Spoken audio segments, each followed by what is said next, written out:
রাজশাহীর পুঠিয়ায় শুরু হয়েছে মাসব্যাপী বস্ত্র ও কুটির শিল্প মেলা ২০২৫।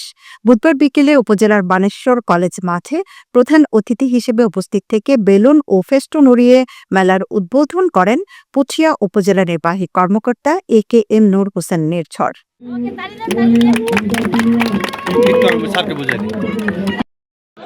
এ সময় তিনি বলেন, ক্ষুদ্র উদ্যোক্তাদের উৎসাহিত করতে এমন মেলার আয়োজন খুবই গুরুত্বপূর্ণ। নারী উদ্যোক্তাদের সুযোগ সৃষ্টিতে এ ধরনের উদ্যোগ বিশেষ ভূমিকা রাখে। রাজশাহীর অর্থনৈতিক কর্মকাণ্ড সচল রাখতে এ ধরনের উদ্যোগ অব্যাহত রাখতে হবে।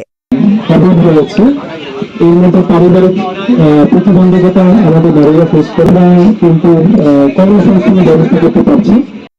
উদ্বোধনী অনুষ্ঠানে অন্যান্যদের মধ্যে উপস্থিত ছিলেন বানেশ্বর কলেজের অধ্যক্ষ মোহাম্মদ মাসুদ রানা, বণিক সমিতির সদস্য মিজানুর রহমান মিজান, বানেশ্বর ইউনিয়ন জাসাসের আহ্বায়ক প্রদোষ কুমার, মেলার আয়োজক আঞ্জুমানারা পারভিন লিপি প্রমুখ।